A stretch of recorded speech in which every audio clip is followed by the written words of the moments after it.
Bonjour tout le monde, bienvenue à Balado Prévention, le podcast où on parle de santé, sécurité au travail et de sécurité routière. Je suis à la table avec mon fidèle comparse Julien. Salut Sam. Ça va? Ça va très bien et toi? Ça va très bien. Hein? Et aujourd'hui, on a comme invité Marlène Bigra-Diotte. Bonjour. Bien? Oui, ça va bien toi? Oui, ça va très bien, merci. Julien, avant qu'on commence, je pense que tu as des nouvelles à dire à nos fidèles auditeurs. Yes, juste une petite nouvelle avant de commencer avec notre invité. Si vous écoutez ça quand le podcast va sortir, ça veut dire que dans pas long, il va y avoir le colloque 2018 de VIA Prévention qui va se parler d'entreposage principalement. Et Sam, c'est toi qui vas animer ce colloque-là? J'aurai la chance. L'honneur d'animer cette journée-là qui va parler de sécurité dans l'entreposage. C'est quelle date, Julien? C'est jeudi le 4 octobre 2018. C'est de 7h30 à 16h et ça va être au Club de golf métropolitain Anjou à Montréal. Et donc, si vous écoutez ça à leur sortie, donc il est encore le temps, vous pouvez vous inscrire si vous voulez participer à ce merveilleux colloque. Si vous écoutez ça après, sachez qu'il n'est pas trop tard. Toutes les présentations des conférenciers vont être sur notre site internet au viaprévention.com/colloque avec un S. Donc, si pour s'inscrire, c'est le même site, viaprévention.com/colloque avec un S. Et si vous écoutez ça après, vous pouvez aller télécharger toutes les présentations des conférenciers qui étaient là lors de cette journée. Alright, fait que that's it. On peut déjà passer au programme principal. À la principale invitée. Marlène, merci d'avoir accepté l'invitation de venir au podcast. Avec grand plaisir. Est-ce que tu es une amatrice toi-même de podcast? Oui, j'en écoute à l'occasion. Là. Un en particulier d'un humoriste que j'aime bien. dont il faut quelquefois taire le nom. Ouais. Oui, mais qui est quand même le podcast le plus populaire de la province. Ouais. Et Mike Ward sous-écoute. Ouais. Exactement. J'aime bien ce podcast. Dépendamment des humoristes qui sont là. Je comprends. T'écoutes ça sur la route? Non, plus chez moi. OK. Ouais. Ah, OK. Plus actif. Donc... souvent, j'écoute le vidéo aussi, dans le fond, sur YouTube. C'est ça. Là. Moi aussi, je suis comme ça. Mais Sam, lui, l'écoute en audio. Avec la distance que j'ai à parcourir du travail à ma maison, je me pars un podcast. Puis d'habitude, l'aller-retour, je complète pas mal un épisode. Dépendamment lesquels, il y en a qui... à 3h30, mettons. Ouais, il y en a qui durent... Quand ça dure plus de 2 heures, là, je suis un peu fait. Là. Mais, OK, on n'en a pas eu beaucoup de gens qui étaient eux-mêmes des auditeurs de podcasts. Okay. Ça, c'est le fun. Ça va peut-être mettre un peu de...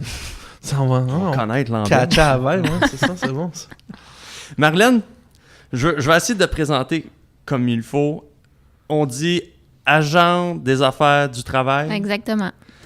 Au programme du travail. Au programme du travail du gouvernement du Canada. Exactement. Qu'est-ce que tu fais dans la vie?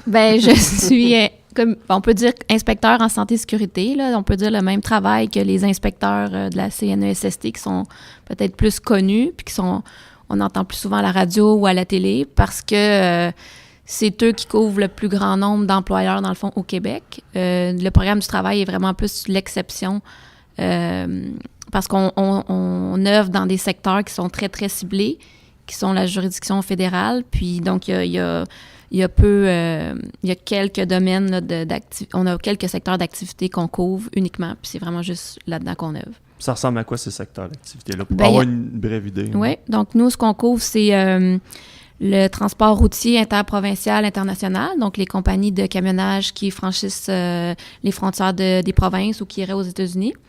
Même chose pour ce qui est des compagnies aériennes et ferroviaires.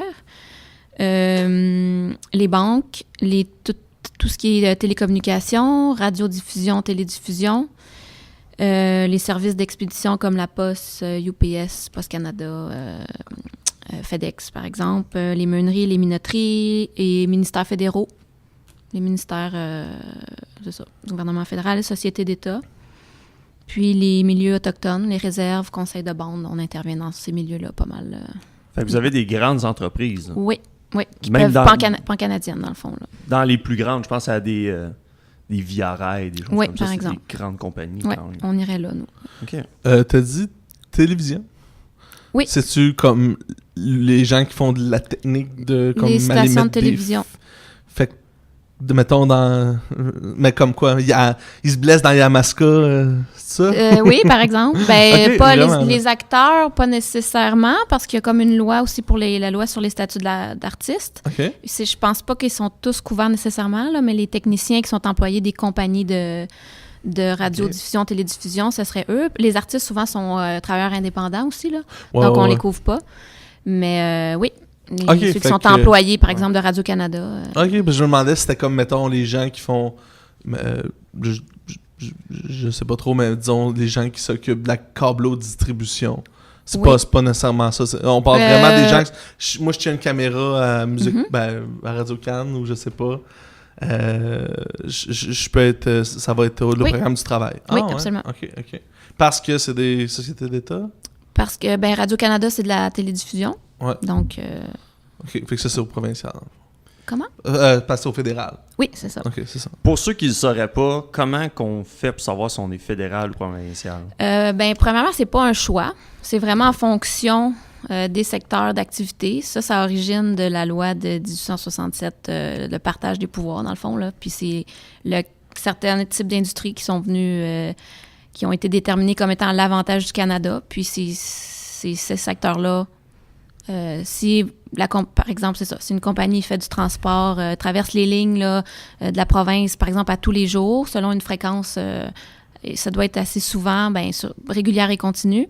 À ce moment-là, automatiquement, on tombe dans la juridiction fédérale. Donc, par exemple, une compagnie de vêtements, c'est pas dans ma liste, donc automatiquement, c'est la CNESST qui s'en occupe. Sam, des groupes de transport, mettons, le fédéral, on parle, mettons, Groupe Robert. C'est les grandes entreprises de transport au Québec. Ouais, Il y en a des petites aussi. Ouais. Oui. C'est pas nécessairement des gros groupes, mais ça pourrait être Mais- compagnie de quelques employés. S'ils vont régulièrement en Ontario, par exemple, ils sont fédérales. Mais généralement, on va regarder ça. Au Québec, ceux qu'on voit le plus souvent, Ouais. le groupe Robert, les Bourrets, les Transforce, ces choses-là. Mhm. Mais oui, il va en avoir plus petites. Comme tu dis, du moment qu'on sort de la province, Ouais. je peux être une petite compagnie en Beauce, avoir 3-4 camions, puis Mhm. aller dans le Maine. Oui, je ou vais- c'est ça, je vais traverser au viser. Nouveau-Brunswick tous les jours. Puis, Inspectrice, comment t'es arrivée là? c'est une drôle d'histoire un peu. Là. C'était pas vraiment prévu dans mon parcours. Moi, ça fait 13 ans cette année que je suis au gouvernement fédéral comme fonctionnaire. Avant ça, j'étais à Passeport Canada. Et puis, je me cherchais de nouveaux défis. J'aimais mon travail, mais je voulais essayer de faire d'autres choses. Puis là, j'ai vu cette annonce d'emploi qui était ouverte. J'ai regardé les critères de sélection. Je correspondais pas mal à tout ce qui était écrit. Fait que j'ai tenté ma chance, puis j'ai été sélectionnée parmi un processus là, avec plein de candidats. T'avais-tu étudié dans un domaine de gestion ou de Non. conformité? Ou... Disons que par mon emploi à Passeport Canada, c'était... j'avais des connaissances, des formations au niveau des enquêtes, au niveau de l'application de lois, de règlements, de politique. C'est surtout ça qui était recherché. C'est sûr aussi un aspect beaucoup service à la clientèle. Moi, j'ai toujours pas mal travaillé là-dedans, là, même avant d'être à Passeport. Puis, donc, c'est de là pas mal mon expérience. Pour ce qui est de la formation plus technique, c'est quelque chose qui m'intéresse, qui m'a toujours intéressée. J'avais certaines connaissances que j'ai acquises par moi-même, d'autres que là, grâce au travail, c'est sûr qu'il y a une formation qui est donnée quand on entre en poste. Là.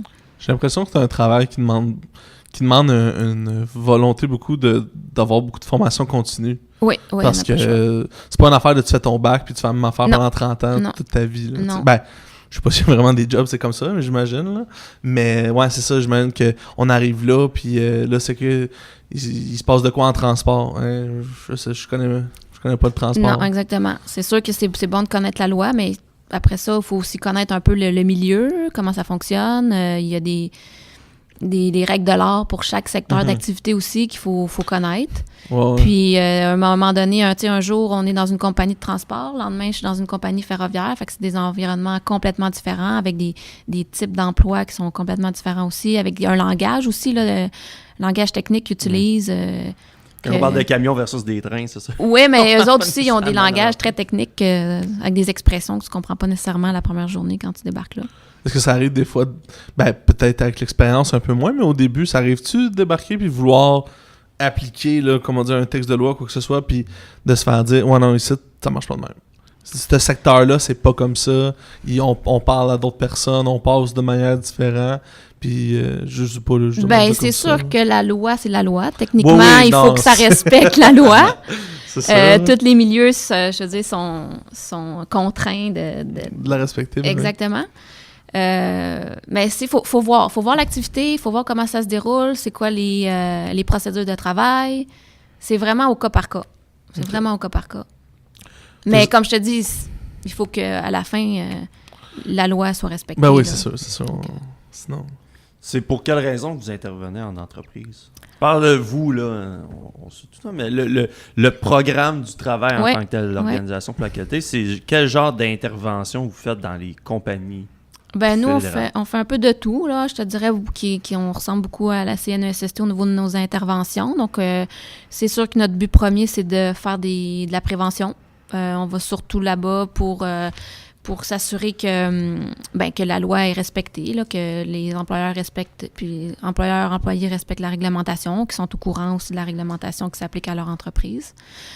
Donc, on y va faire des inspections. Donc, on prend rendez-vous, on va expliquer.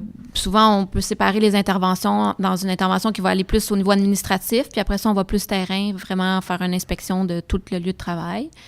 Ça pourrait être une inspection qui est vraiment ciblée à une tâche ou à une machine ou à un type d'activité précis en fonction de quelque chose qui nous a été signalé. Ça pourrait être un accident, Oui. une plainte, Accident de travail, un accident grave, un décès. Donc, par exemple, s'il a survenu un décès dans une compagnie X, ben, dans les secteurs d'activité que je t'ai nommés plus tôt, ben, ça va être nous autres qui allons y aller et non la CNESST. Puis souvent, c'est eux qui nous appellent parce qu'ils sont souvent appelés en premier, puis ils savent que c'est fédéral, alors ils nous appellent pour nous le dire. Puis on y va. Ça ressemble à quoi en termes de quantité, de nombre de personnes qui travaillent? Prenons le Québec, là. Oui. Pour le programme du travail, des inspecteurs comme toi. Est-ce que vous Oui. êtes nombreux? Pas trop? On est une vingtaine, je te dirais, à peu près. Pour tout le Québec. On a un bureau à Montréal, un bureau à Québec. Puis, donc, ensemble, on couvre toute la province. Est-ce que c'est par expertise, par région, par disponibilité? Comment les cas sont affectés? Il y a comme une ligne un peu imaginaire à partir de Drummondville, si je ne me trompe pas à peu près, où là, tout en haut de ça serait le bureau de Québec. Okay. Nous, tout le bas, ça serait le bureau de Montréal. Par contre, il n'y a rien qui empêche, là, des fois, qu'on fasse quand même des interventions en région éloignée, comme j'ai de mes collègues qui sont déjà allés à Iqaluit, là, par exemple. Okay. Là, donc, Okay. Est-ce que c'est quelque chose... Moi, j'ai comme un élément qui me vient en tête, là, mais est-ce que c'est étrange des fois d'aller dans une compagnie? Parce qu'on s'entend à une vingtaine de personnes, ça fait pas... ça fait pas beaucoup pour la grandeur de la province qu'il y a à couvrir, mais est-ce que c'est étrange d'aller dans une compagnie et tu dois même expliquer que tu existes? Ça arrive à l'occasion. Parce que, me semble, pour du travail, c'est pas quelque chose qui est commun dans le vocabulaire. Ouais. Ben, c'est sûr qu'on est surtout l'exception. Là. Souvent, c'est comme ça un peu qu'on l'explique, malgré que il faut quand même que les gens soient au courant. Là. Nul n'est censé ignorer la loi, comme on dit. Mais oui, ça l'arrive.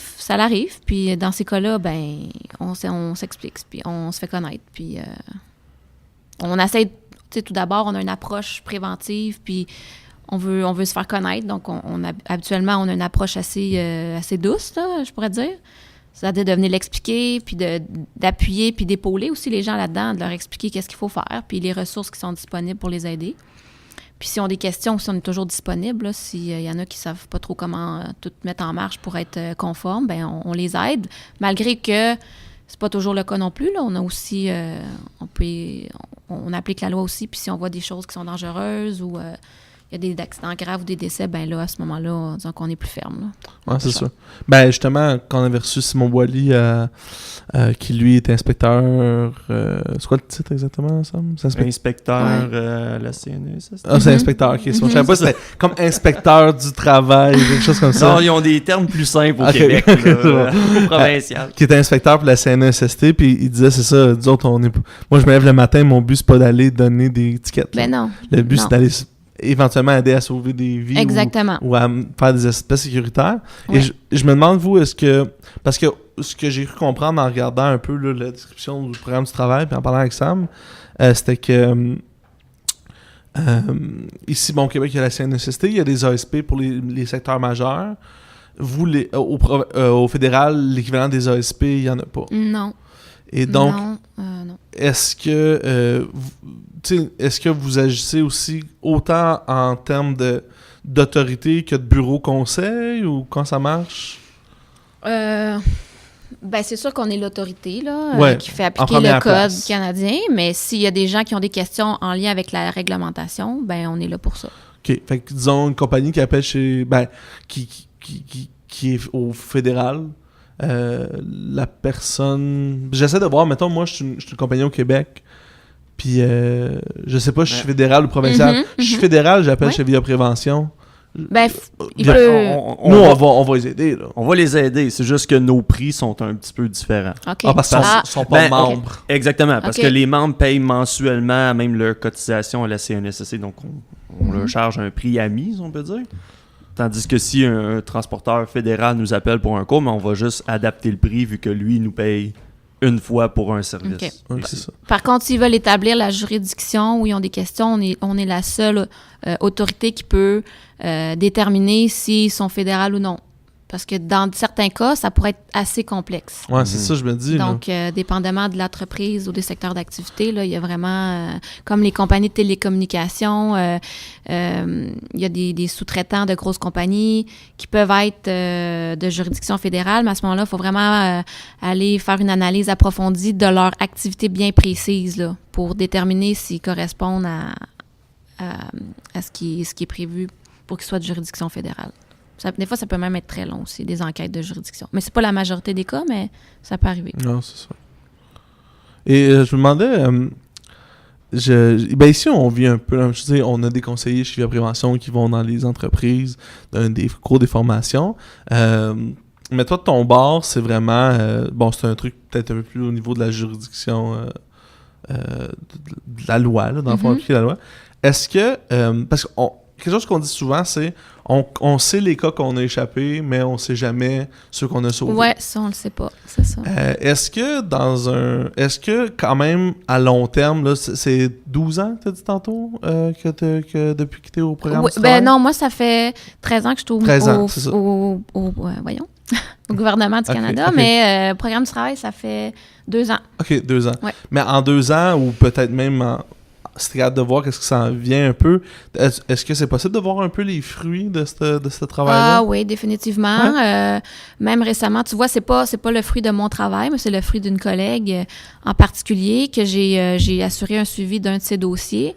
Puis en lisant le dossier précédent, d'il y a à peu près 1 an ou 2, c'était concernant une machine, un gros équipement là, de manutention, si on veut. Puis j'ai pu voir là, que grâce à son travail, grâce à ses interventions, ils ont complètement changé la machine au final, ce qui a dû coûter très, très, très cher, mais qui assure comme ça que c'est sûr qu'il n'y aura pratiquement jamais d'accident, là, qui vient vraiment dans le temps démontrer que ça va être sécuritaire. Il y a des choses qui sont faites. Oui, qu'il y a des choses qui sont faites. Puis que, Parce que ça, j'imagine, c'est ça, arriver quelque part qu'il y a une machine ultra spécialisée, qui c'est la seule, je sais pas c'est quoi la fréquence que ça arrive, mais j'imagine une compagnie que c'est la seule qui fait ça dans la province, au Canada, puis que ça doit être custom, des fois tu changes ça, ça doit être... il y a toujours des règles, il y a toujours de la réglementation, on peut demander aussi des documents certifiés par des ingénieurs, puis on peut toujours aller aussi contre-vérifier par des experts de notre côté, là,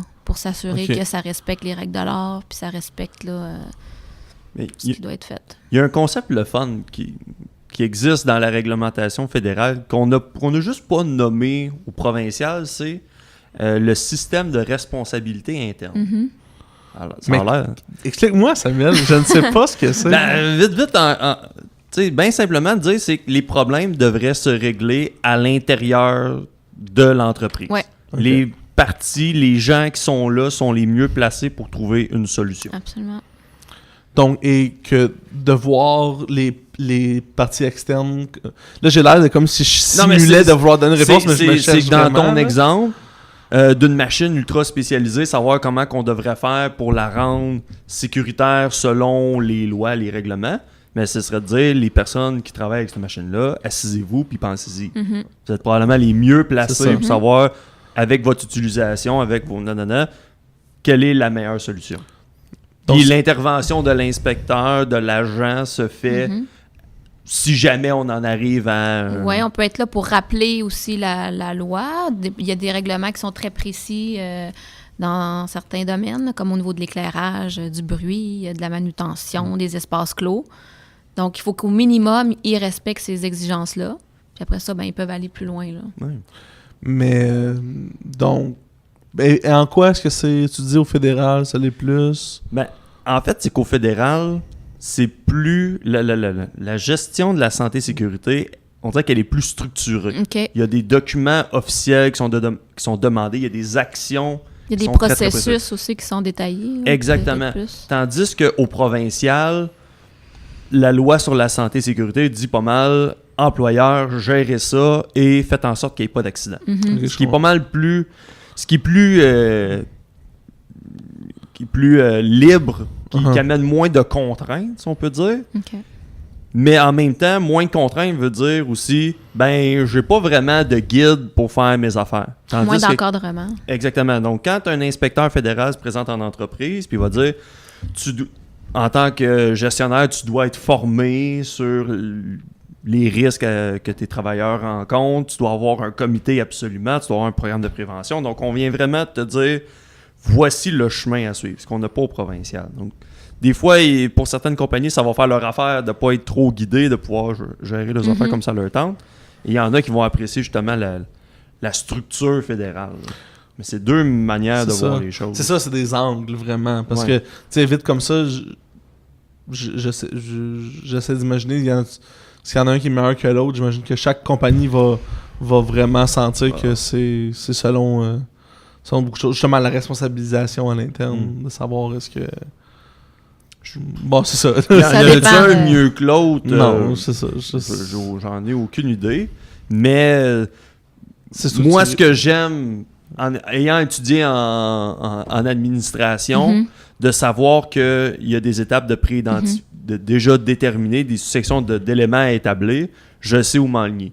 Un des éléments qu'on avait parlé, entre autres, avec Simon Boily, c'était quand il fait une intervention en entreprise, Oui. il peut pas... Tu peux dire, voici le résultat que je m'attends. Mais je peux pas te dire nécessairement, Tu dois faire ça. tu dois faire ça, Non, aide-moi. parce- Mais je suis un peu pogné, là. Tandis que le fédéral est un peu plus... Ben, encore quoique moi avant. non plus, je pourrais pas dicter, ben garde, tu dois arriver à tel point final. Là, le chemin pour y arriver, ben c'est un peu à toi de trouver comment. Parce qu'en fonction de ton activité, de comment tu travailles, ben c'est à toi de trouver une méthode avec toi puis tes employés, là, soit ton représentant ou ton comité local ou comité d'orientation, ben c'est à vous de trouver la meilleure manière d'y arriver. Des fois, ça peut être bien simple, des fois, ça peut être compliqué. Si c'est pour des procédures de travail, ben là, des fois, il faut y penser un peu plus, il faut s'asseoir, il faut prendre le temps. Mais... Ouais, c'est ça, il faut s'asseoir. Je pense que c'est un peu ça le message en même temps. Là, c'est, si tu prends pas le temps de t'asseoir, tu peux pas juste tout le temps juste payer quelqu'un pour le faire à ta place. Ça, c'est juste ou payer ou consulter un partenaire, là, ou peu importe. Il y a personne de mieux que toi, il y a personne de mieux placé que toi pour savoir comment ça rentre dans ton Puis entreprise. c'est parce que aussi, ça peut avoir... Tu sais, si je dis, bon, ben vous allez faire telle chose, là, vous devez vous acheter ça, puis ça coûte tant. L'entreprise n'a peut-être pas nécessairement les moyens, ou il y aurait peut-être une façon auquel moi-même, tu sais, je sais pas qui existe, puis qui serait bien plus simple, puis qu'ils vont trouver par eux-mêmes. Donc, c'est pas à moi de dire c'est ça que vous devez faire, puis de... J'ai une question. On dit justement, ta machine devrait avoir telle affaire. Mhm. Peut-être que ça a l'air évident, mais pourquoi est-ce qu'elle n'est pas déjà comme ça, cette machine-là? Ça dépend. Je sais pas, est-ce que c'est une question de... Au début, l'entrepreneur a voulu arrondir un peu, faire là-dessus, on va Ça dépend économiser un peu. ça dépend Ça- quelle mais ça année peut- elle a été achetée. OK. Ça peut dépendre de où elle provient. Il y a des machines, par exemple, européennes qui n'ont pas nécessairement... ou bien même ici, là, de conception. Ben là, c'est sûr que les machines plus récentes, là, Ouais, la on plupart du s'entend. temps, ça vient automatiquement avec les protections requises. Là. Puis c'est encadré aussi par des normes. Mais dépendamment de l'âge de la machine, il y en a qui peuvent enlever aussi les gardes, là, des fois. Donc, Ok, Des fois, ils les ont, les gardes, mais ils sont juste enlevés. OK. Ça peut arriver aussi. Dans les ateliers d'usinage, dans une ancienne vie, aller voir dans une machine shop puis voir des machines de 1940, Ouais. machines de la Deuxième Guerre mondiale, il y en a qui fonctionnent encore, là, quasiment faites avec des Puis morceaux ça, du c'est Titanic, des retails du Titanic. Là. Pas ils pas pensaient le pas, Titanic, vu qu'il est Ouais. difficilement accessible. Le cœur de l'océan. Mais c'est ça, fait que il y a beaucoup d'éléments qui font en sorte que C'est ça. Ok. les machines sont pas protégées. Puis en plus, pensons aussi que rajouter des éléments de sécurité, ben souvent ça vient en option. Quand c'est en option, ben tu augmentes la facture Ouais, aussi. ouais. Puis, Il y en a qui ne le savent pas nécessairement Aussi. non plus, dépendamment, tu sais quoi, l'équipement. Il y en a qui ont plus une sensibilité ou qui sont plus au courant, ou dépendamment de leur expérience, qui vont le savoir d'avance, puis vont aller par eux-mêmes, puis dire il faut mettre un garde, mais il y en a Je d'autres vais- qui vont peut-être pas y penser ou le savoir. Mais là, je viens d'un million, là, mais, ou à 2 piastres, là, je sais pas. Mais est-ce que ce serait pas utile, par exemple, un registre des machines légales, là, ou Si mettons, moi, je vais acheter une machine, là, la Z302 de Nikon, je sais pas, une photocaméra, whatever. Puis je peux aller sur un registre qui me dit ça, cette marque-là, ce prototype-là, il est plus valide, il est plus conforme. Fait qu'avant de l'acheter, au moins, je le sais. Ben, habituellement, là, comme c'est sûr, tu vas au Rona t'acheter une drill ou pour faire du grindage, là, j'oublie le nom français, là, une mais meule. une meule, ouais, par exemple, bon, c'est ça. Ben, ça va venir pratiquement automatiquement avec des gardes, là, les équipements récents, ça vient avec. Puis sinon, c'est de lire les instructions dans le manuel d'utilisation, souvent c'est écrit.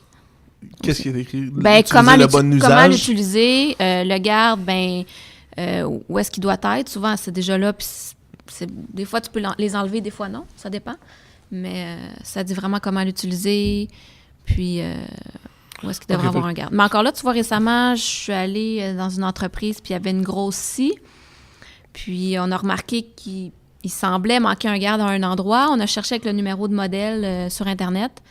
On a trouvé comme l'original, dans le fond, puis on voyait bien qu'il y avait un garde. Normalement, il est supposé avoir un garde à tel endroit.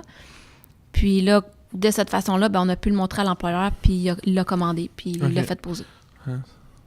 Ouais, c'est vrai, ça. Tu commandes, il manque des pièces, tu le sais pas. Hein. Ou, c'est ça, au fil du temps, des fois, ça peut être un employé qui l'enlève sans qu'il ait vu, ou Ok, ouais. Fait que c'est... Ouais, c'est... ça peut arriver. Ça serait, Faudrait pas, mais serait ça peut arriver. très contraignant, je pense, de dire il faut que ta machine soit dans tel registre, surtout que des nouveaux équipements qui sont inventés. La réglementation vient plus dire gars, voici le corps. Voici le moule que tu dois suivre, là. Sors pas de ça. Non, Faut mais que ta non, machine c'est respecte sûr. ça. Non, mais j'imagine... Mais- J'imagine que j'étais un employeur, puis ça, tu sais, là, on parle d'une drill ou de je sais pas quoi, mais il faut que j'achète je connais pas ça, un convoyeur, là, je sais pas trop. Puis ça va me coûter 200 000. J'ai un chiffre X, mais... Puis là, après ça, je me fais dire, ouais, non, il va falloir que tu mettes un 100 000, puis pour 220 000, j'avais l'autre. Je me dis, ouais, là, tu sais, je le Des savais fois, comment je des le fois, laisse. ça peut arriver un peu des quiproquos comme ça, mais on arrive la plupart du temps à trouver une solution, là. Ok, une espèce de... Un arrangement pour... Ouais, ça peut être une méthode de travail. Il y a plein de... Ça dépend vraiment des cas, parce Ok, qu'il y a ok. tellement de situations possibles, là. Ok, c'est bon. Non, mais je vois, j'essaie de me poser la question que quelqu'un pourrait se poser, tu sais. Fait que... ok. Mais c'est sûr qu'avant aussi d'aller faire une intervention, si c'est un employeur on est déjà allé voir, on va regarder le dossier avant, on va aller voir un peu c'est quoi le bâtiment, c'est quoi les équipements, qu'est-ce qui est fait comme activité. Puis dépendamment, ben là, on va aller plus cibler ce qui pourrait être vraiment dangereux ou plus à risque. Ok, c'est bon. Depuis tantôt, on parle de machines, de scie, de grinder. de façon. Ici, on fait du transport et de l'entrepôt. Non, mais on peut parler d'autres choses, mais juste me demande juste l'industrie du transport routier. Ouais. Qu'est-ce que ça représente chez vous comme secteur à risque ou Ben, genre c'est nombre une- d'interventions? choses comme C'est ça? une bonne partie de nos activités, là, le transport routier.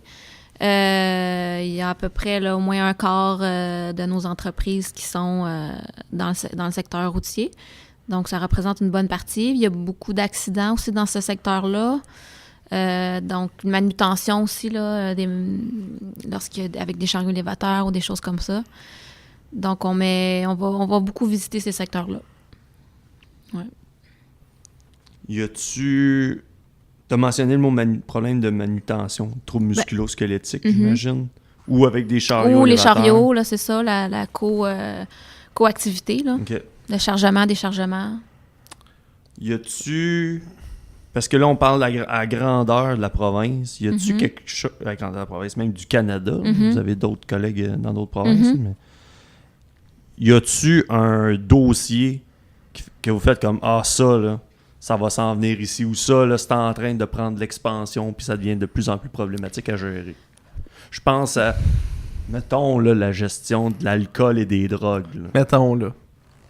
C'est-tu quelque chose que vous dites « Ah, ça, là, c'est déjà pas évident, puis là, ça va juste être pire dans les prochains mois. » Ben, disons que là, avec qu'est-ce qui s'en vient, je me demande un peu où ça va s'en aller. Je pense que tout le monde est un peu sur les dents, là, avec qu'est-ce qui s'en vient. C'est sûr que nous, on va voir, il n'y a pas encore de système de détection non plus pour les chauffeurs. Mais on intervient un peu moins sur ce qui est au niveau du chauffeur comme tel qui serait pris... à moins que ça vienne causer un accident. Souvent, c'est plus à l'interne, au niveau de la politique de l'entreprise, là, qui va détecter ça. Nous, on ne va pas aller nécessairement dire... ben, c'est sûr qu'on va s'assurer que l'employeur a une politique. Là, je veux dire, à ma connaissance, toutes les entreprises que j'ai visitées, c'est zéro tolérance au niveau de l'alcool puis des drogues. Là.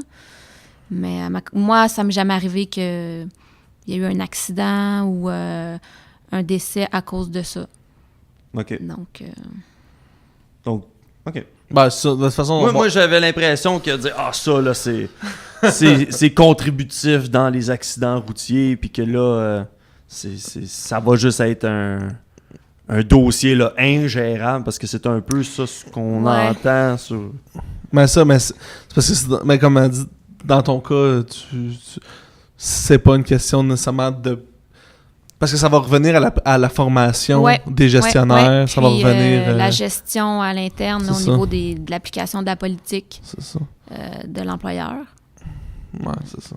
On veut pas se promener à voir 3 gars mettre un saut sur le gars qui a l'air ramoché, puis tu sais... C'est ça. C'était moi. T'es un peu curieux. Ah, c'est bon. Mais ici, avec la prévention, on travaille beaucoup là-dessus en ce moment. Mais là. de toute façon, c'est déjà... Je pense pas que ça va être... c'est déjà interdit. Ça va l'être encore de conduire avec les facultés soit affaiblies au niveau de l'alcool ou des drogues. Donc, ça va rester la même chose. Là. Ouais. On va savoir. On vous revient dans l'épisode. À ma connaissance, il n'y a pas eu de seuil maximal là, qui serait toléré. Là. Il me semble que non par rapport à la conduite. Moi, je me demandais juste parce que c'est quelque chose on avait fait un colloque chez Via Prévention il y a 2 ans là-dessus. Parce que c'était quelque chose qu'on remarquait souvent en entrepôt. OK. Des chauffeurs qui étaient sous influence de stupéfiants X. Et on avait essayé d'axer le colloque sur comment tu fais pour gérer ça dans ton entreprise. Tu as cette problématique-là. Comment ton superviseur de plancher va arriver à gérer ça pour qu'il ait sa productivité, mais qu'il garde son staff quand même. En tout cas, fait que je ne savais pas... Je me demandais si de votre bord, vous aviez constaté que c'était vraiment présent, qu'il y avait une consommation qui était faite sur les lieux moi, de je ne travail. l'ai jamais remarqué. Honnêtement, j'ai pas été témoin de ça. J'ai pas eu de rapport non plus en ce sens nécessairement. Moi, c'est sûr que si je voyais quelque chose, je l'adresserais, là, mais à date, ça m'est jamais arrivé ou j'ai jamais remarqué. OK. Ouais, ça, je me dis, c'est très contextuel aussi. Là. C'est dur de débarquer et voir de quoi. Oui, puis on s'assure que les employeurs ils ont des politiques en ce sens. Puis là, comme je te dis, moi, à date, pas mal tous les employeurs qu'on voit, là, c'est déjà en place, puis c'est tolérance zéro. Là.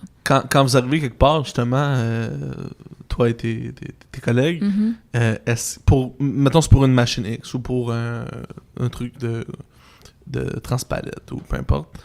Chariot élévateur, on parlait tantôt. Est-ce que vous faites le tour de ça, de regarder en passant, montre-moi ta politique, moi ça? Oui, tout à fait. Vous regardez toute la patente? Absolument. OK, fait que c'est pas juste... Ben, ça dépend encore là, c'est quoi l'intervention qu'on s'en va faire. Si on va dans un aspect plus général, une inspection générale comme on appelle, Ben à ce moment-là, c'est autant administratif que physique, là, dans le lieu physique, les installations comme telles, s'assurer qu'elles sont sécuritaires. Mais dans un autre temps, ça pourrait être vraiment juste aller cibler un équipement en particulier. Mais oui, on demande, par exemple, l'employeur doit avoir une politique générale en matière de santé et sécurité, une politique de prévention de la violence en milieu de travail, un programme de prévention des risques. Donc, c'est toutes des choses qu'on va demander. Puis, des fois, ils n'en ont pas? Oui, des fois, il n'y en a pas. Ce serait possible. Et là, est-ce que vous fournissez une espèce de toolkit, là, un peu? Oui, on a de la documentation, des dépliants. Il y a le site de la du CCHST aussi qui aide beaucoup, là, qui pourrait des fois les guider sur comment établir ça, mettre en œuvre ça. Oui, puis on peut aussi un peu les guider là-dedans.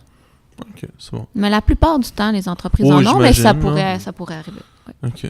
Puis, pour parler un peu de santé, sécurité, peut-être un peu plus au niveau du personnel. Là, fait 2 ans au programme du travail. Ouais. Avant ça, c'était pour le gouvernement. Mm-hmm.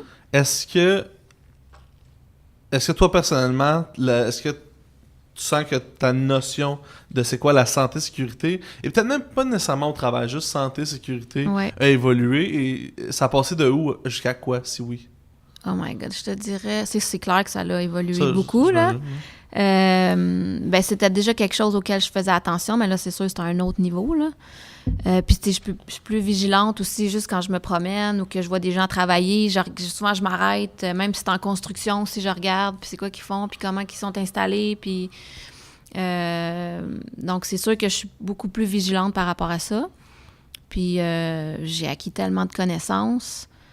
Puis, mais j'adore ça. Ça part de où, ça? C'est pas nécessairement pour toi personnellement, mais en général, tu penses que ça part de où chez une personne pour commencer une sensibilisation vraiment à la santé-sécurité? Bien, des fois, c'est dommage, mais les gens se rendent plus sensibles à ça une fois qu'ils ont eu un accident ou qu'ils ont été témoins d'un accident grave ou même d'un décès. Dans mon cas, ça n'a pas été le cas, là, heureusement. Mais... c'est sûr qu'il faut être quelqu'un d'empathique, je pense, au départ. Là. Mm-hmm. Si moindrement, tu as un peu d'empathie ou tu aimes prendre soin des gens, parce que c'est quand même ça, c'est s'assurer que tout le monde revient le soir chez eux en un seul morceau, puis que ils sont corrects, puis qu'il n'y arrive à rien. Là. C'est surtout ça. Mais j'imagine que c'est ça, il faut avoir une sensibilité aux autres au départ. Là. OK, c'est bon, mais c'est un point de vue que... empathie, j'ai l'impression que c'est un mot qu'on veut dire souvent... en parlant de santé-sécurité, mais qui finalement ressort pas si souvent que ça. Souvent, on parle d'argent parce que c'est pour les patrons, c'est peut-être un aspect intéressant. On va parler de la famille, mais c'est vrai que l'empathie juste envers des collègues ou... les êtres humains en général. Ouais, c'est ça. Mais c'est vrai que c'est pas important. Puis j'imagine en plus, en tant que travailleur dans un milieu à risque, le niveau de santé-sécurité, je comprends que ça va pas, toi-même en tant que travailleur, te donner plus d'argent, mais ça fait partie de ta paye en termes de qualité de travail et de conditions de travail. C'est clair. Moi, je pense que surtout avec ce qui s'en vient, là, on entend de plus en plus qu'on manque de main-d'œuvre dans le transport routier, par exemple. Moi, je suis convaincue que pour un employeur, d'avoir des politiques strictes en matière de santé et sécurité, puis d'avoir une vision très préventionniste, là, puis très axée en santé et sécurité, moi, je pense que ça peut avoir une grande influence sur la rétention des employés aussi, là, à long terme, là, pour qu'ils restent ou même qu'ils reviennent si jamais ils quittent. Là. Ouais. Je pense que c'est encore au provincial, vu que la CSST, je pense, se sert encore de vieux comparatifs des frais directs versus les frais indirects par rapport aux blessés au travail. Puis c'est dans un rapport de 1 pour 4 à peu près. Donc chaque pièce qu'un employé va recevoir parce qu'il est chez eux blessé, il va en coûter à peu près 4 à la compagnie. En remplacement, en formation du nouveau, oui, c'est clair. En temps supplémentaire parce que là, il n'a pas pu faire son chiffre que l'autre a dû prendre. J'ai pas de misère à le croire. Ouais, ça, c'est l'accumulation de plein de petites choses qui font en sorte que... Tandis que la prévention, souvent, ça coûte pas bien plus cher. Puis... Tantôt, tu as mentionné le CCHST. Ouais. Là, il faut parler d'eux autres. Là, parce que là, c'est nos compétiteurs là, en termes de podcast. Ils ont un podcast, eux autres aussi? Oui. Je savais pas. De la différent, là, on de peut la peut-être- SST à emporter. Ouais. Non, mais Ah, ok. on va en parler. On va en parler, là. c'est- Là, non, là, non, mais c'est pas- on non, parlait mais des vraies c'est affaires. là. Non. C'est des. Moi et Sam, là, c'est des collègues, c'est des partenaires. On s'en va dans la même direction, sur un format différent. Non, on avait pas eu la chance d'en parler. Puis je trouvais ça le fun. Quand on avait eu l'idée de partir un podcast, quand on a amené cette idée de projet-là, on en regardait. Puis le CCHST, c'était à la base le seul podcast qui existait OK. par rapport à la santé et sécurité. OK. Dans un format tout autre, là, nous autres, on fait plus on rencontre des invités Mhm. puis on parle de sujets. C'est plus décontracté ici que le leur? Ouais, ben c'est Ben, plus des capsules. Ah, OK. C'est environ, c'est plus ou moins 5 minutes Ok. sur un sujet très précis. Puis là, je prends toujours le même exemple, là, mais ils vont parler, mettons, en été, l'importance de mettre de la crème solaire Ok. pour pas pogner de coups de soleil. D'accord. Ben, fait que c'est de l'information sur Ouais. un autre format qu'un fascicule ou qu'un dépliant, quoi que ce soit. Là. Donc, on est bien. Eux autres, ils le font, l'information est là, on se dit, on va pas faire exactement la même affaire non Mhm. plus. Là. Ça n'a pas vraiment rapport. Là. Qu'on dédouble cette information-là. Là. Donc, mais eux autres, ça, c'est des petits formats 5 à 10 minutes. Mais c'est juste, on s'amuse à dire que c'est les compétiteurs, mais en réalité, on s'en va tous à la même place. Là. Tu sais, on veut. Ben, c'est le fun. Puis en plus, la balado-diffusion, ben, c'est un moyen. C'est un moyen qu'on essaie de Puis promouvoir. là, je reviens de mon espèce de grosse parenthèse. Mais je trouve ça le fun. On a eu un inspecteur de la CNESST qui est venu au courant de l'année 2017, qui est venu nous voir. Là, on a la chance de t'avoir du gouvernement du Canada. Mhm. Quand tu en as parlé à ton patron, que tu avais la possibilité de venir à Balado Prévention, ça a été quoi le genre de réaction ou Mais c'est lui qui m'a demandé de venir. Hey, on est On est rendu là. plugons-le, là. Le gars. Non, mais tu sais, non, c'est correct. Mais si vous voulez venir, faut nous écrire tout de suite parce que là, La c'est ça, là. C'est ça. liste d'attente va liste, commencer à se ouais, bâtir. c'est ça, là. Mais ouais. Mais pourquoi qu'il t'a demandé de venir ou ça a été quoi le Ben, lui- cheminement jusqu'à venir à un enregistrement? lui, c'était qu'il était venu à des à vos voyons, j'oublie le nom là. Un comité de liaison. Oui, votre comité de liaison, excusez-moi. Puis je pense que c'est là qu'il en avait entendu parler que vous faisiez ça ou vous aviez peut-être lancé l'invitation à ce moment-là. Puis il m'a demandé, il dit j'aimerais ça que tu ailles faire le podcast ou ça serait le fun si tu pouvais essayer d'entrer en lien avec eux pour promouvoir ce qu'on fait, nos activités, le programme du travail, se faire connaître. Puis j'ai dit ben pas de problème, moi ça m'intéresse. Fait que... Et nous y Nous voilà, nous y voilà. Exactement. Mais justement, c'est quoi le programme du travail? Mhm. Bon, j'imagine qu'il y a tout un département de com après ça, mais est-ce qu'il y a un besoin de faire connaître ce département-là? Parce que, tu sais, au Québec, tout le monde a CNSST, Ouais. tout le monde sait c'est quoi. Ouais. Les enfants de 6 ans, ils savent c'est quoi. Là, Ouais. tu sais. Prendre du travail, peut-être moins. Est-ce qu'il y a est-ce que ça part peut-être d'une nouvelle volonté? Est-ce que... Ben, ça a toujours été, on est dans plein de forums. On est aussi, nous autres aussi, on est au grand rendez-vous de la CNESST. C'est sûr qu'il y a des endroits où on n'a pas lieu d'être non plus, dépendamment des forums ou des foires d'emploi. Ben, comme par exemple, on sait plus ce qui est lié à notre juridiction, là, qu'on Ouais, on c'est soit sûr. au bon endroit au bon moment. Ça, c'est sûr, mais non, quand on a des opportunités de se faire connaître, on les prend. La plupart du temps, c'est sûr qu'on a, à ma connaissance, il n'y a pas vraiment d'annonces non plus à la télévision ou des choses comme ça, Ouais. comme la CNESST fait, parce c'est sûr que c'est plus restreint là, notre champ d'action. C'est à peu près 10% de tous les employeurs du Canada là, qu'on Ça, je m'en qu'on demandais, couvre, ouais, là. c'était quoi le... Fait que 10%. donc à peu près, ouais. Ok. Ok. Donc c'est pour ça, mais quand on a des occasions, on les prend. Est-ce que vous avez des secteurs un peu inusités? Tu sais, comme nous, on a Les traîneaux à les chiens. traîneaux à chiens. Les tu sais. traîneaux à chiens. Fait que- Ils font du transport de personnes. Chez Via OK. Prévention, parmi nos membres, on OK. a des transporteurs de marchandises, mais OK. aussi des transporteurs de personnes. OK. Exemple, ceux qui feraient de l'autocar, OK. qui vont aux États-Unis, sont membres ici. Ceux qui vont pas aux États-Unis sont membres Ouais. ici. Mhm. Mais aussi, dans le transport de personnes, on va comprendre les agences de voyage, les calèches et les traîneaux à chiens. OK, c'est cool, ça. Je lance l'appel, là.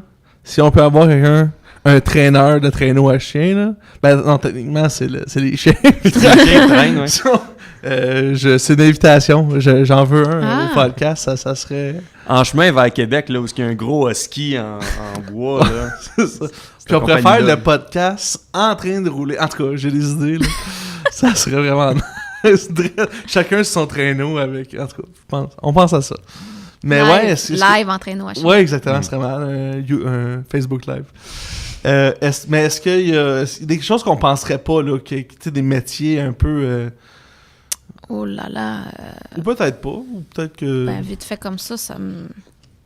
Pas plus ça me vient pas. Peut-être, à part dans les ministères fédéraux, des fois, il y a des emplois qu'on penserait pas nécessairement qu'ils existent. Il y a quand même toutes sortes de milieux, là. Dans les ministères, on pourrait couvrir vraiment toutes sortes de domaines, là. Je pense, exemple, à Parc Canada, qui ont des chercheurs en architecture navale, là, qui font des plongées dans le Grand Nord pour découvrir des épaves, là, par exemple.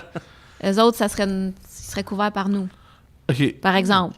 OK, fait que tout ce qui est, mettons, tout ce qui serait recherche... Ministères fédéraux, il y en a ça. qui font de la recherche, il y en a qui sont en recherche et sauvetage, il y en a qui sont dans toutes sortes de domaines. Fait que ça serait nous. On pourrait voir des choses peut-être plus inhabituelles. Est-ce que les forces rentrent dans... Les forces les employés civils.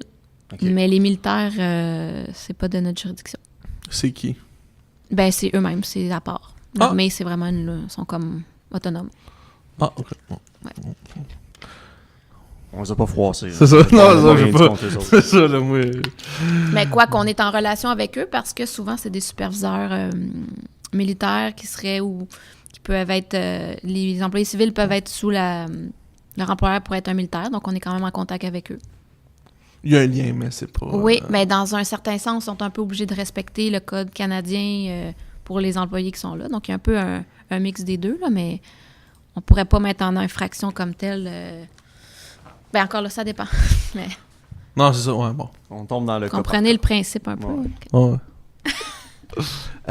Pour quelqu'un qui voudrait commencer à faire des premiers pas pour améliorer sa santé et sécurité au travail dans son entreprise, autant pour un gestionnaire que pour un employé, ce serait quoi? Vers quoi on peut s'en aller?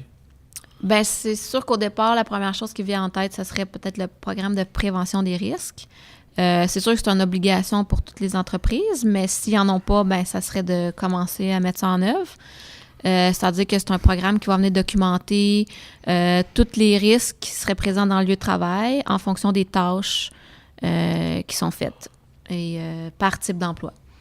Donc ça vient vraiment analyser chaque type d'emploi, regarder, bon, à quoi est-ce que je suis exposée en faisant mes tâches normales de travail? Est-ce qu'il y a une façon d'enlever complètement mon risque? Est-ce qu'il y a une façon de le contenir?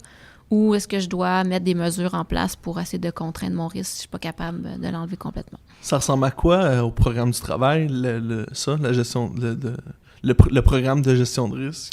Parce que vous allez partout? Oui. Chaque entreprise devrait en avoir un qu'on va aller visiter. Donc, c'est sûr que ça va être quelque chose qu'on va aller demander dans nos inspections. Quand on va faire des inspections préventives, ça va être quelque chose qu'on va demander aux employeurs. S'ils n'en ont pas, ça va être de mettre ça en place. Mais le vôtre? Pour les inspecteurs. Ah, mon Dieu, il y a plusieurs... mon Dieu, c'est assez volumineux comme document, là, parce qu'on peut être vraiment exposé à toutes sortes de risques. Ça va de la conduite préventive à la conduite hivernale ou... Est-ce que ça inclut les milieux dans lesquels vous pouvez aller? Oui, ça les inclut aussi. Okay. C'est sûr que si moindrement, il y aurait un risque auquel qui n'aurait pas été couvert, mais ça va être de se retirer. Là. Si on pense que moindrement, il y aurait un danger ou un risque, ben on se retire tout simplement. Là. Et on se retire, on demande un programme à l'entreprise et ensuite on peut réintégrer l'endroit? Oui, mais ce serait vraiment qu'il y aurait un danger dans le milieu de travail. Là. OK. Mais ça ne doit pas être fréquent. Non, c'est vraiment pas fréquent. Okay. Quoique ça peut arriver, là, mais c'est assez rare. Il ne faut pas se mettre en danger nous-mêmes, là, c'est sûr, durant nos interventions. Et est-ce qu'on dit qu'il faut faire un programme Ça, j'imagine, faut quelqu'un qui fait ça à temps plein, à temps... Ben, quoi ça ressemble? Techniquement, ça doit être fait en collaboration avec le comité local ou le représentant santé-sécurité. Là, je parle de représentants santé-sécurité, comité local ou comité d'orientation.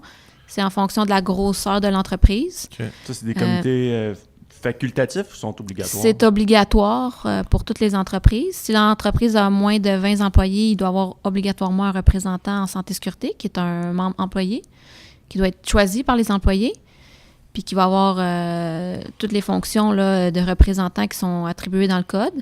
Le comité local a la même fonction. C'est un comité qui doit être formé au moment où il y a 20 employés et plus. L'employeur il est obligé de former un comité qui doit être paritaire, donc un membre employé, un membre employeur au minimum.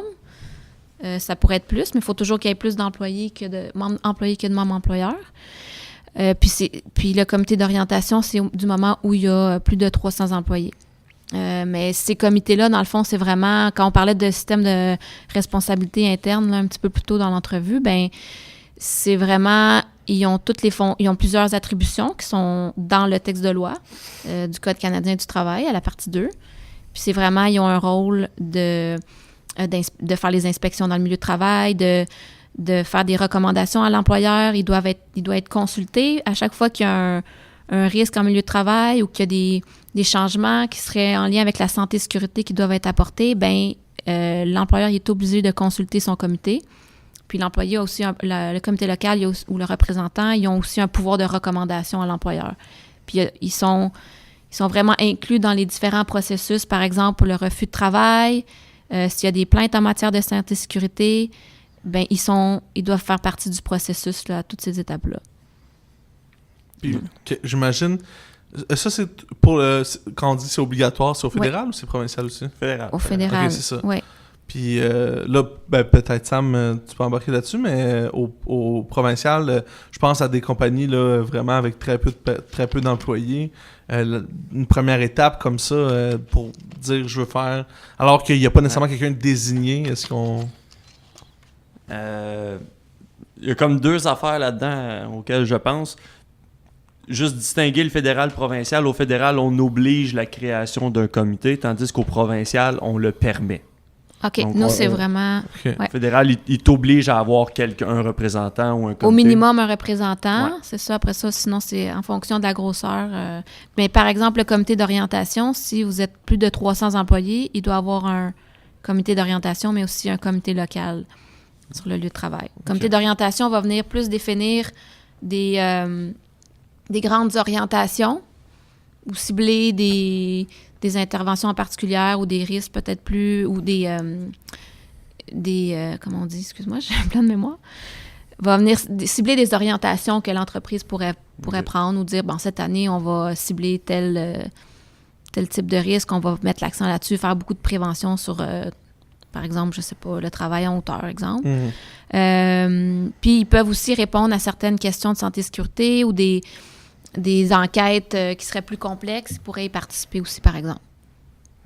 OK. Je pense, puis ça revient à ce que tu disais, puis c'est un peu le deuxième volet que je voulais amener, c'est de dire, je pense si je veux me prendre en charge ma santé et sécurité chez nous, commencer par connaître mes risques que mes travailleurs peuvent rencontrer, avoir mon programme de prévention. Je pense que c'est l'étape un peu fondamentale pour être capable après ça d'émettre des corrections. Puis d'avoir un comité, mais ça va juste faire embarquer ton monde. Donc, je pense que c'est deux volets que tu n'as comme pas le choix. Parce que aussi, le comité ou le représentant, ça l'amène l'aspect plus terrain aussi, des opérations, qui vient dire, ben quand on fait telle tâche, ben il y a tel risque, ou peut-être qu'on pourrait mettre ça en œuvre, ça l'aiderait, on serait plus efficace aussi, ça serait plus sécuritaire.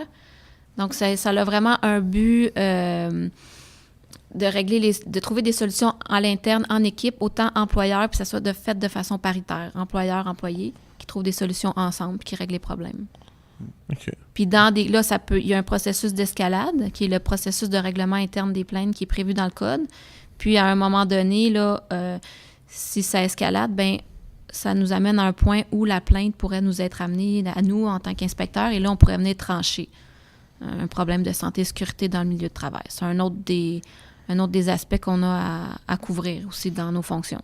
Puis si un employé vous contacte en disant ça, c'est pas correct chez nous, est-ce que là, même s'il n'a pas passé jamais par son comité, est-ce que vous y allez automatiquement ou vous dites fais passer ça par ton comité? C'est ça. Le processus de règlement interne, ça prévoit que si l'employé il veut faire une plainte en matière de santé-sécurité, c'est-à-dire qu'il pense avoir trouvé une infraction au Code canadien, dans le fond, qu'il y a quelque chose qui n'est pas respecté dans la loi ou au règlement de santé-sécurité, il faut d'abord qu'il en parle à son employeur puis qu'il tente de régler la situation. Si ça ne marche pas, ça s'envoie à son comité local de santé-sécurité qui doivent essayer de trouver une solution.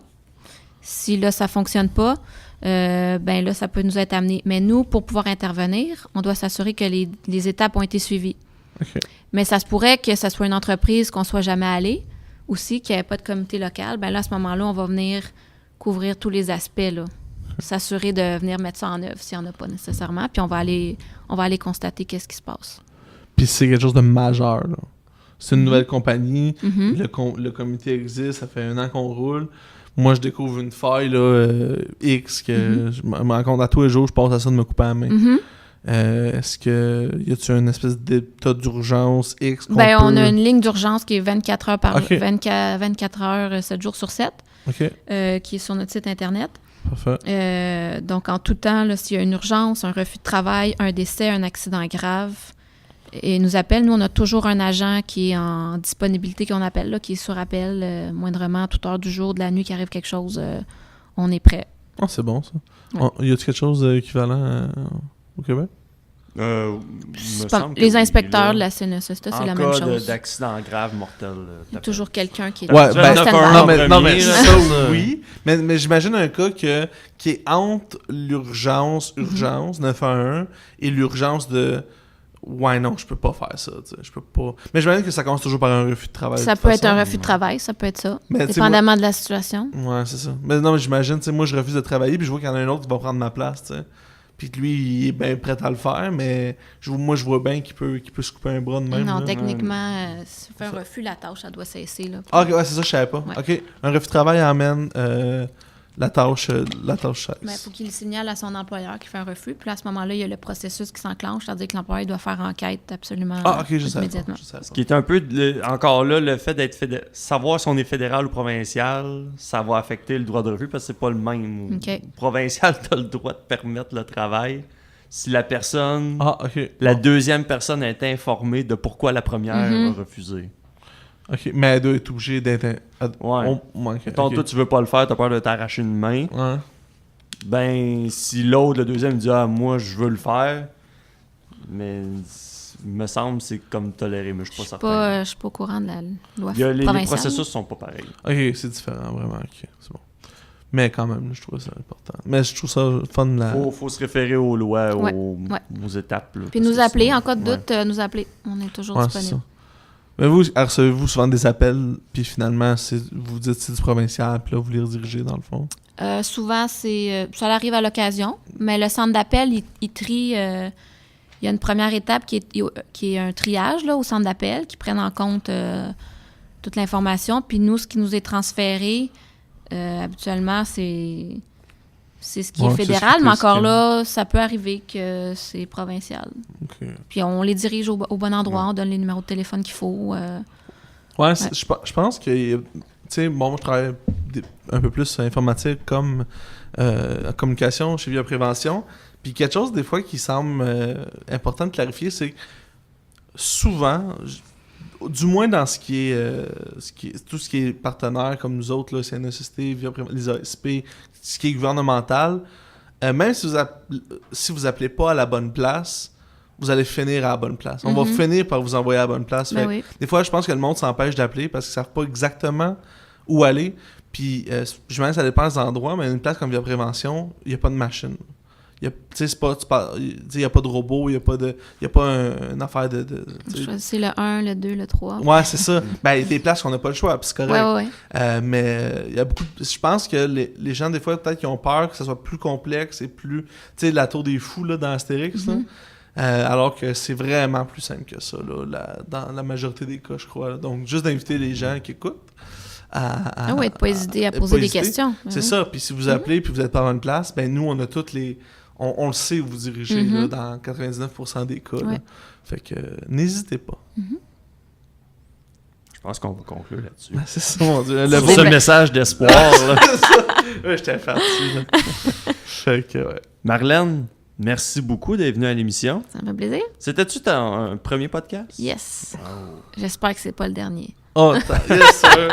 On va plugger tous nos autres amis podcasteurs. Ouais, c'est ça. Ouais, Julien, nos plugs. Nos plugs, vous pouvez évidemment vous abonner via vos téléphones intelligents à Balado Prévention.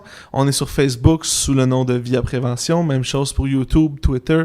Venez nous écrire 5 étoiles, laissez des commentaires, suggestions d'invités, suggestions de sujets. Si vous avez déjà conduit un traîneau à chien, on vous demande d'appeler chez Via Prévention. Et sinon, ça va être ça. All right. Merci beaucoup. Merci. À la prochaine.